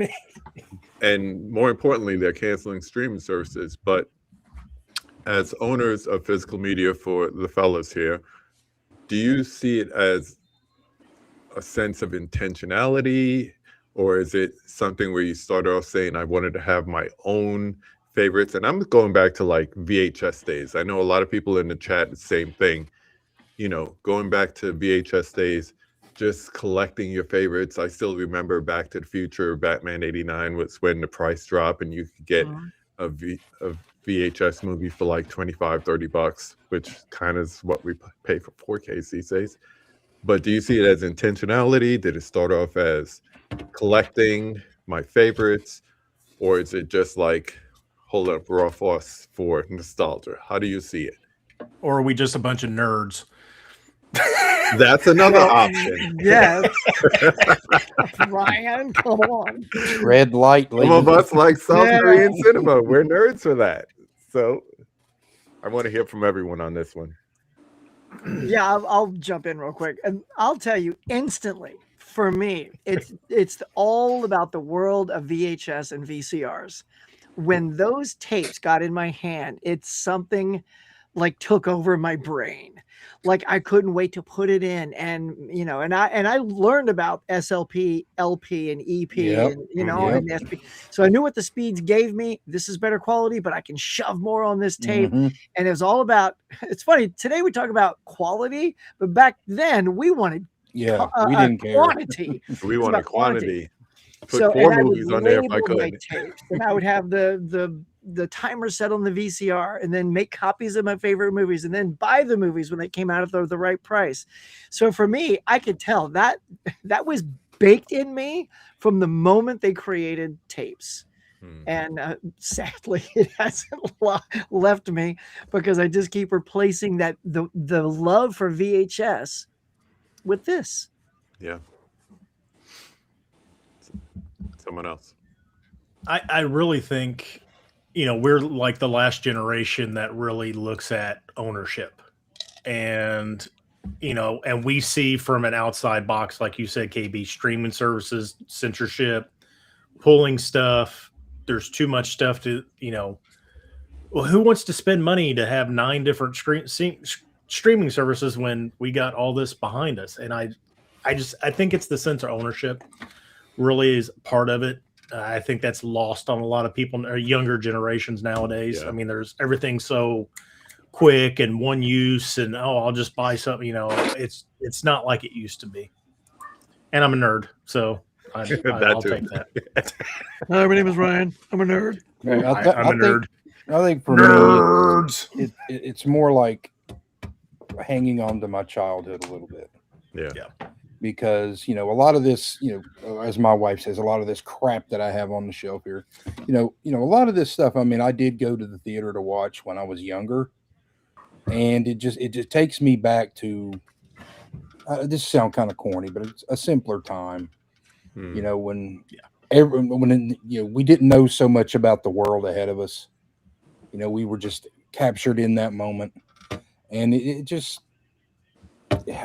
makes me think of, what lies ahead of me in the future. It just makes me feel like a kid again. And, popping in, say, RoboCop or Lethal Weapon or whatever. And I'm not just watching like a 4K transfer of it. I'm like watching it with my dad next to me, or my mother next to me, or my friends. Because, I remember watching like Predator in the theater with my friends who sadly are no longer with me, but it takes me back to when I was sitting there in the theater and I've got my friends next to me and we're watching, if it bleeds, we can kill it. Just every movie that I have in here, it makes me think back to a time where, I got everybody around me and didn't have a care in the world. And I hear that. Who knows what tomorrow holds, but right now I'm watching this. I hear that. Good answer. You got one, Dell? Or you want me to go? Yeah. I mean, it doesn't matter. Do it. Do it. All right. So, I've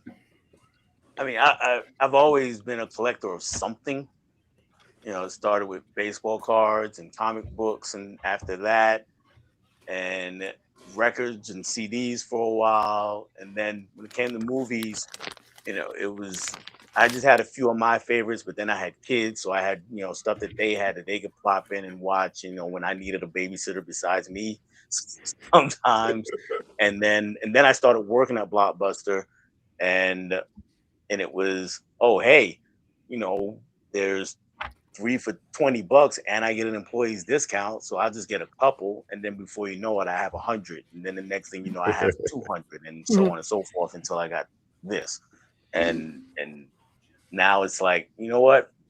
If I want to watch a movie, I can come in here and pick a movie. I'm not reliant on Netflix. I mean, I have Netflix, I have HBO, I have all these things that I watch because my family streams a lot. They watch a lot of reality TV and stuff like that. But I'm not relying on those if I want to watch a movie, and I love to watch movies.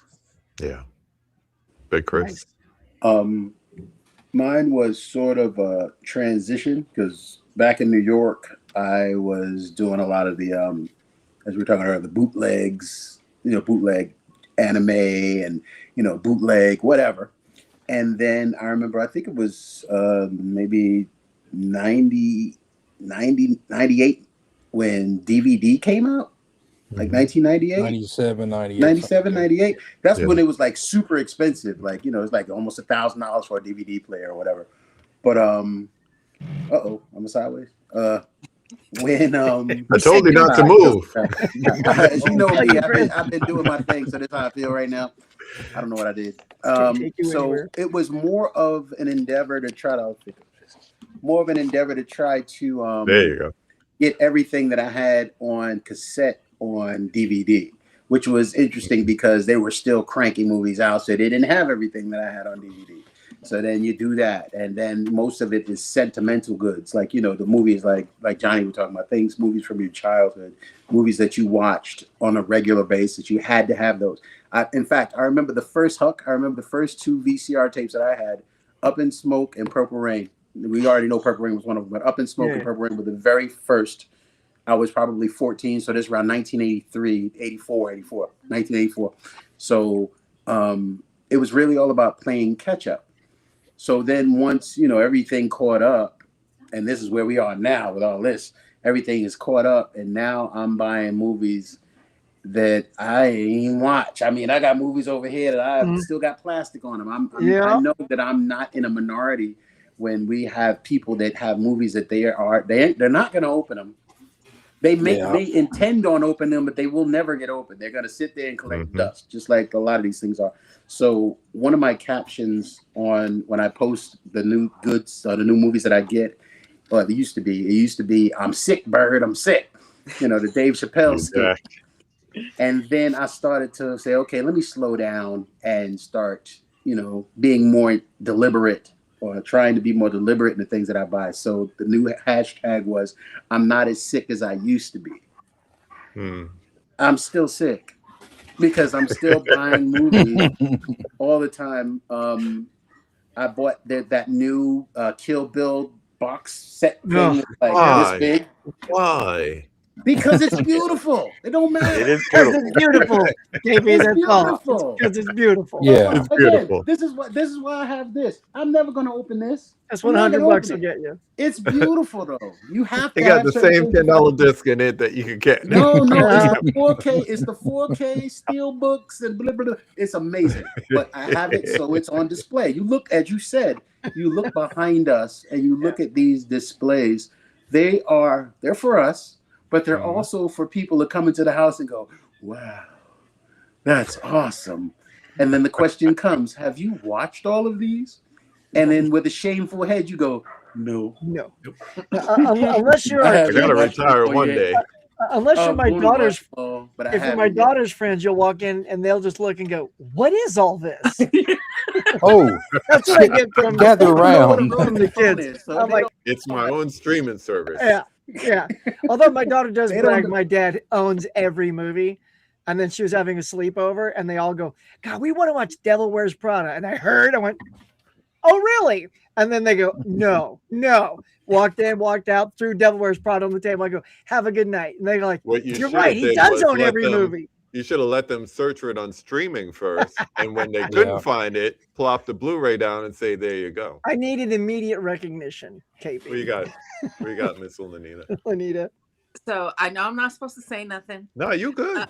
But I do want to say something. As we get to know each other better, you all will learn that I am a huge conspiracy theorist.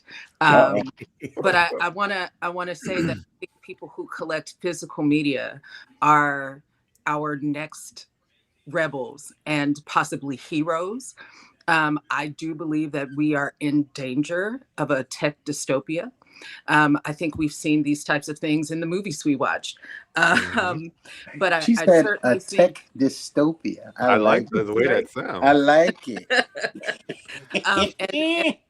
And so I want to thank you for your libraries because they will be, they will hold us together in the future. 100%. It's a true representation of ownership because the streamers, when they keep snatching these little licenses from, hey, I bought this on Google. I own the thing on Google streaming. No, you owned it and they took it back. Now you don't own it. So, and not even just ownership, but with streaming, with our Audible books, with our the movies, music. they can change them. They can change the meaning. They can change what actually happened, what was actually said. And so for those of us who own physical media, we are keeping a record of originality as well. So. Yeah. And great. I don't know, is this ever happened? Oh, just I was going to... Go ahead, Huck. Go ahead. Okay. Go ahead. I was just going to say, it's another thing about owning it is, so for the 52-week challenge, it was watch a movie that takes place in one location. And I had seen Snowpiercer, but I also wanted to watch Phone Booth, which I had on DVD. And I said, you know what? Every time I want to watch something I don't own, it's always that movie you still have to rent on streaming. It's never free on Prime, even though I've got Prime. It's never the free one on Netflix I've got to upgrade. So I'm like, you know what? I guess I'm watching my DVD a phone booth because I'm not paying $5. You still And that got it? happens every time I want to watch something I have. I'm like, let me see if I can see the HD version of phone booth. Oh, nope, got to pay for it. All right, DVD it is. I'm Right. fine. And it was For fun. me, And it's absolutely fine. for me, what really got me into collecting was the variability. We've spoken on past roundtables about when videos first came out. I still remember the promotion says, watch what you want, pause when you want. And it was about VHS. And just to be able to go to a store and pick out a movie that I thought once upon a time I would never see again. The reason why Disney movies did so well is because they would take them out the vaults and return them to the theaters. But now we didn't have that anymore. Now we could go and we could borrow a movie that we thought we would never see again unless it was a re-release. I'm wearing a Empire Strikes Back shirt. Before Empire came out, I missed Star Wars in '77, and the only way I got to see it was by a re-release. And then after that, I thought I would never see this movie again in its completion. 16 millimeter, whatever, had clips from the movie. But the ability to go and buy my copy of Star Wars on VHS was like a big deal for me. Then, like you said, you have kids and you want to have the Disney movies and all that, boom, boom, boom. And then that just progressed on to DVD, Blu-ray, to 4K. And it went from just wanting the movies that are nostalgic to I want to discover movies this way. And it's one thing to see it in the theater. I'm still a big cinema go. I know Huck is, of course. Lonita is. But the whole thing is, if I watch something once and I feel like I want to see it again, I don't care if it's on streaming or not, because I want to own it. Right. I want to own it. And like we were just saying before, I want to own it in the original way it was designed. We had the thing with, I went to say Chinese Connection. Hello, French Connection. Oh, yeah. Of them changing things because it's not politically correct. Popeye Doyle is not politically correct. Right. So guess what? I expect that character not to be. I don't want a PC Archie Bunker if I buy like All in the Family right now. I want the original content. So back to your point, ownership is keeping things in its original content. And there was a movie on Netflix, and I still remember everything went out as far as like the internet or whatever, and the only source of entertainment was movies that were on physical media and TV shows. So if we can do that by what we had back there, it's a lot more than nostalgia. A lot more than nostalgia. There you go. Nice.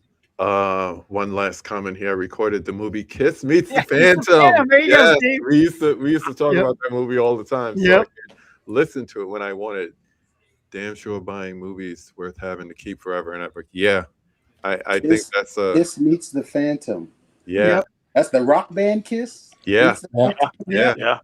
Yeah. And honestly, I didn't know anything about their music before then, but that movie introduced me to. They got great merchandising. Yeah, they do. I still remember after that came out, kids would come with the lunchbox or whatever. And I mean, we're in the hood, and I was like, "You got a kid's lunchbox?" I was like, "Yeah, did you see Kiss Meets the Phantom?" And I was like, "Yeah, that was kind of cool." R.I.P. Peter Criss. Is that what we're doing? Yep. Yeah. And Ace Frehley. Ace Frehley. Well, then if we're doing RIPs, speaking of Archie Bunker, I want to say who dominated the 80s and kind of Inherent Sally, The Princess Bride, all of it, just RIP. That killed me. Between him and Malcolm Jamal Warner, that killed me. Yeah. That one hit me close because literally we were same age, like 3 days apart from birth, and where he passed was where I was vacationing, not that too far before. So wow, yeah, it hit me on just all levels. And I mean, He was Theo, man. You know, Yeah, he was a lot he was more than that, actually- but he was Theo. It's like we Yeah, watch him yeah. grow up. So He was actually a friend of mine. yes, We when I would send him, we just hit each other back and forth because he moved to Atlanta when they were doing the medical series that he was on. I can't remember the name of it off top, but I know I can't remember the name of it. But he was doing a show in Atlanta, and before his daughter was born, I had posted something about being a father, and he said, "Yeah, that's deep, man. You hit me right there." And he says, "Now, what do you think of this?" And he sent me a picture of his daughter that no one. He was very private. So he didn't share those things. So when he sent me the pictures of his daughter and of his wife, I was like, oh my God, this is incredible. So we just had that back and forth. And then a mutual friend of ours, when this happened, sent me the TMZ because they kept it quiet. And it was announced that Monday. And I was just leveled. But again, with the Rob Reiner thing, when I found that out, I was just leveled. Because as a father, these types of things. Oh, how am I sideways again? You're ruining my groove. I'm doing so well.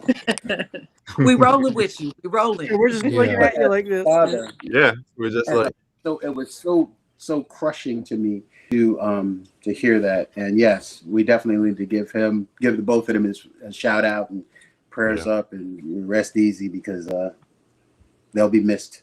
They will truly be missed. Very much. And this is the downside of the show. That's why I went south. Because we took the things.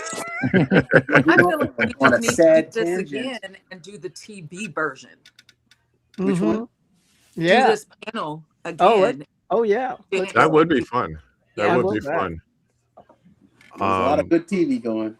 There is a lot of TV is like almost cinematic these days, but I still think we had the best TV shows in the 80s. We did. And the Oh, man, 70s yeah. as well. We did. So, And it was something for everyone. And Yeah. that's what made it really good. So And you even KB knew it was time to go to bed when Family came on. You knew it was late. And you knew it was late when Family came on, or you knew it was, a certain time of day when American Band came on. You knew it was cartoons was over with. Or there were certain things that would happen because the shows that you really enjoyed watching were done. Yeah. What were you gonna say, Dell? Go to bed or go I outside. was saying for me, it was when the MASH theme song started. It was like, oh man, it's late. 11 o'clock. Yeah. The color bars came Time on. to go to bed. But maybe I was really going to ask. late, I know you want to land the plane. Could I throw Mhm. out one more question, unless you want to call it a As long as it's a high note. oh yeah, no, this is Yes, really please. good. Yeah. We need a good recovery. This is something that I love so much, and I was talking to my wife, and she didn't even go to these. And this is specifically, and maybe it didn't happen to all you people, but in my area in the 80s, with all the multiplexes, midnight movies at my local theater. That's where I saw The Exorcist. Don't ever see The Exorcist when you're 18 at a midnight movie. Scared the crap out of me. But I saw so many fun movies. Like when Raiders left the theater, it came back as a midnight movie. I went back there as a midnight movie.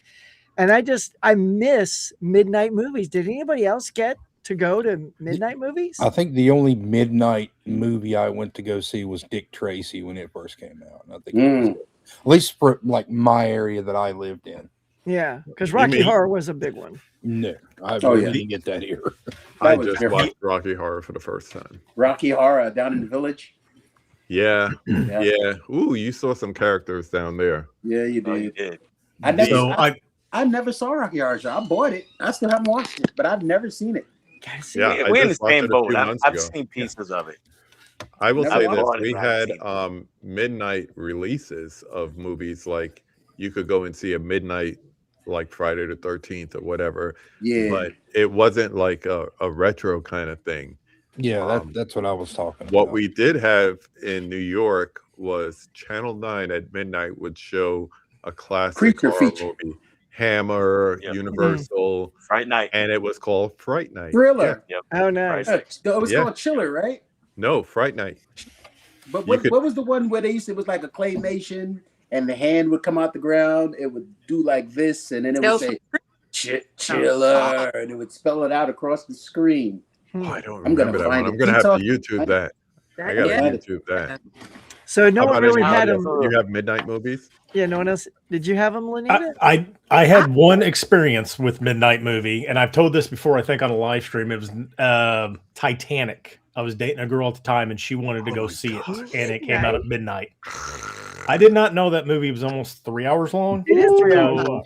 Yeah. So That's at like exercise in finally got futility. out at like 3:30 in the morning, and I was like, I did not care for the movie. The only good part of that movie is whenever the boat cracks in half and the guy falls, and you hear, yeah, dink. And he hits the I propeller. laughed Yeah. so loud in that theater, and I was the only person that laughed. Because everyone I else was fell like- asleep, Ryan. Yeah. Everybody else was asleep. That's a Hey, bad time. the to girl watch that I was Titanic. dating at the time wanted to go see it. I was like, let's go see it. I found it. If you Go care to ahead, watch it, there we go. This is from like What 1970s.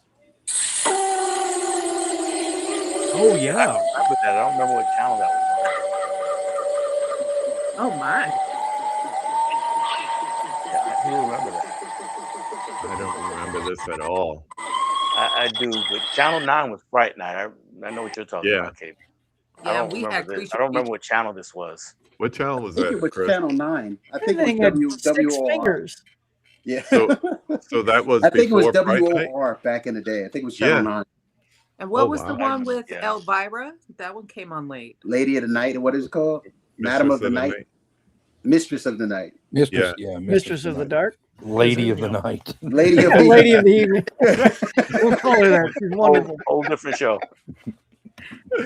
Oh man, I want to thank everybody for popping in, for being on this panel.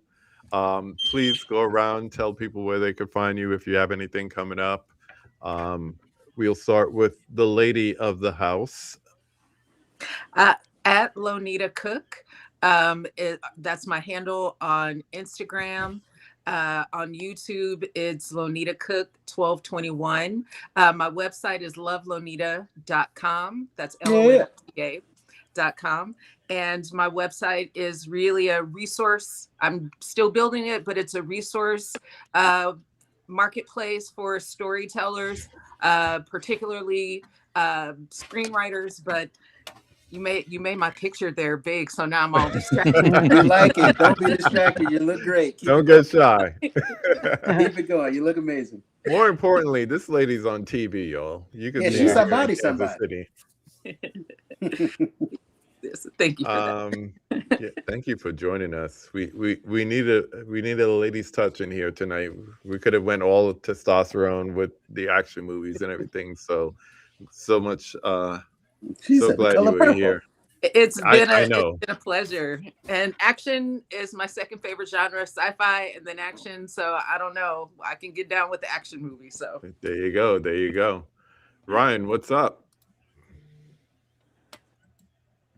I was muted. Well, look at that. Yeah, I know. I do like this one because if you start talking, you're muted. A big thing pops up says your mic is muted. But yeah, I've got a video coming out Wednesday. Just my pickup so far of 2026, kind of where I've been, what I've been doing, and I'm trying to get back into Instagram. I've been posting some pictures of my pickups. I did a Sunday spin, so maybe this Friday I'll finally get a fresh Friday driving jam that I haven't done for like 3 months. Trying to get back into things. It's holiday season is just the worst. Yeah. Maybe Friday will be a little Aesop for us. You never know. Oh, maybe so. it is also award season, which is like Thursday Oscars. Yes, Brother Dell. All right. First, another RIP to Earl, aka E Love, who was LL Cool J's right-hand man back in the 80s. He passed away. Yeah, today. Either earlier this morning or yesterday. I can't remember which. But yeah, RIP to him. Dell on Movies is the channel and the Instagram. Trying to get back into the YouTube thing. Been busy with other things in life, but when I do, I'm working on my top 25 movies since 2000. I'm going year by year, so I'm still putting that together.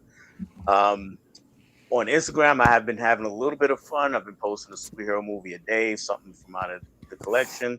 So keep an eye out for that, and I'll pop up somewhere. I've just started watching your video on the 21 Black superheroes and yeah. the Master P movie. I gotta see that. Yo, Master P be making money. I don't care what nobody says. Dell finds some very good obscure movies. Like he pulls some of the best, just weirdest stuff out that he you showed never one knew earlier was made in a movie. Now everybody go and buy your own copy of Raw Force. Yep. Yeah. In the spirit of Gen X, though, I will say, if you do go to my channel, some of the stories I told here, I told in a little bit longer form in some of my videos for movie theater memories. Talked about Batman, talked about the Raw Force, Raiders of the Lost Ark, Silent Rage, a movie we didn't mention, a Chuck Norris movie. I talked about that, so you can check those out too. Johnny. Again, KB, thank you for having me on here. Okay, someone's getting bored of me talking. Wow. Yeah, you can find me at What's Johnny Watching here on YouTube and Johnny_likes_movies on Instagram.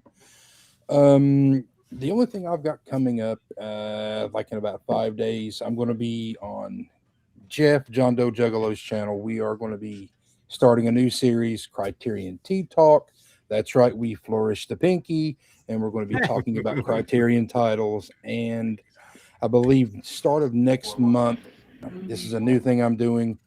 I'm going to be running down everything that I've picked up in the previous month, and I'm also going to talk about everything that I watched during the last month. Because right before I got on the stream, I just finished Rear Window for the first time, and I'm going to do my little review on Letterboxd about that. So, yep, that's what I got coming up. Nice.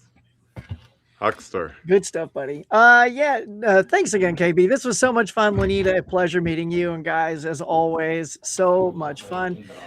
Just head over to my YouTube channel. I got a link tree. There we go again. I'm gotta be Floyd. We're good. But anyway, so I got a link tree thing, and it'll bring you to Facebook, Instagram, Twitter, Letterboxd, Spreadshop, whatever.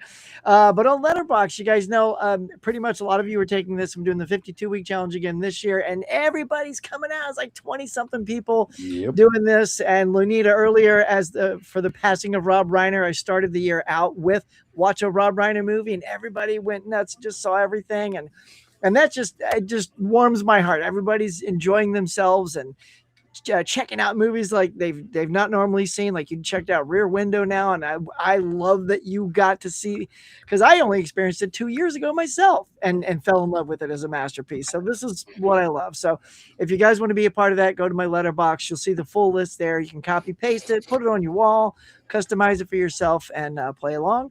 Tomorrow morning we do the morning mug. We're going to talk about box office, new releases, movie news, and all that good jazz. Starts at 8 a.m. California time, so do the math for your time. And out of the theater reviews, lasers from Johnny, always appreciate that. Out of the theater reviews almost pretty much every weekend, so be looking for those. And I just realized last night was my full 5 years. I'm now going 6-year anniversary today on YouTube. 6-year anniversary right now, starting today. So congrats. So here we go. Let's just see what we can do to pick up the pace this year. Thank you. Chris says to send everyone my best. Can he hear us? No, he's hearing the the delay. Okay.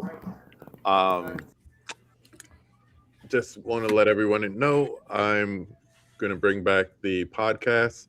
So I'm gonna have people on the conversation coming up soon. And also on the audio only podcast, which will now be a video podcast soon to come. So just want to thank everyone once again for being on the panel, everyone in the chat, everyone watching on the repeat, all the lurkers, we see you. So just really appreciate it. It feels good to stream again and have everyone here just talking movies. So as we always say, it's still the same. Go watch a movie. Go watch an 80s movie. It's good for your soul. So everyone in the panel, just hang out. We'll say goodbye afterwards. Everyone else, have a great night. Good night, everyone.